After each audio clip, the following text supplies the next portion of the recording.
അതൊക്കെ ഞാൻ ചോദിക്കട്ടെ, 10 കൊല്ലം ഭരിച്ചു. ആ 10 കൊല്ലം ഭരിക്കുമ്പോഴൊന്നും വാസ്തവത്തിൽ അദ്ദേഹത്തെ ഈ പരുവത്തിലാക്കിയത് നിങ്ങളെല്ലാം കൂടെയാണ്. മാധ്യമങ്ങൾ ഇതുപോലെ വേട്ടയാടിയ ഒരു മുഖ്യമന്ത്രി കേരളത്തിലുണ്ടായില്ല.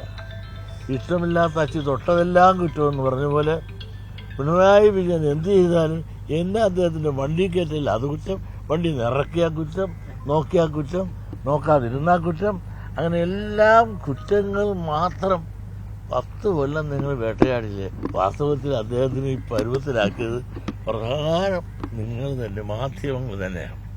കഴിവിടെ ഇതിക്ക് മുമ്പ് കരുണാകരൻ സാറ് ഫയൽ വലിച്ചു കയറിയിട്ടുണ്ട്, സെക്രട്ടറിമാരുണ്ട്. അത് ഒരു ദിവസം കാണും, പിന്നെ കാണുന്നുണ്ട്. ഇതിപ്പോൾ പിണറായി അത് പറഞ്ഞു ഇത് പറഞ്ഞു എന്ന് പറഞ്ഞ് 365 ദിവസവും അദ്ദേഹത്തെ മാധ്യമ വേട്ട നടത്തിയിട്ടുണ്ട്. ഭരണത്തിൽ എന്തെല്ലാം ചെയ്തു, അതിൻ്റെ നന്മകളോ തിന്മകളോ ഒരു ചർച്ചാ വിഷയമില്ല. ഒരുപാട് നല്ല നല്ല കാര്യങ്ങൾ പിണറായി സർക്കാരിൻ്റെ കാലത്ത് 10 കൊല്ലത്തിനുള്ളിൽ അവരോട് കാണിച്ചിട്ടുണ്ട്. അതിൻ്റെ ഗുണങ്ങളെല്ലാം തന്നെ കുറേയെല്ലാം ജനങ്ങൾ അനുഭവിക്കുന്നുണ്ട്.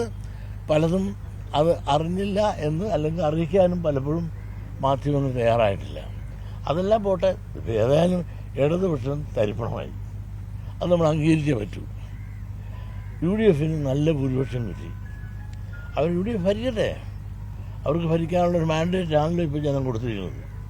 അവർ ഭരിച്ച് നല്ലൊരു ഭരണം കാഴ്ചവെച്ച് ആളുകൾക്ക് ഗുണകരമായി ഇതിനേക്കാൾ മെച്ചമായ ഒരു ഭരണം കാഴ്ചവെക്കാൻ അവർക്ക് സാധിക്കുമാറാകട്ടെ എന്ന് നമുക്ക് ആശംസിക്കാം.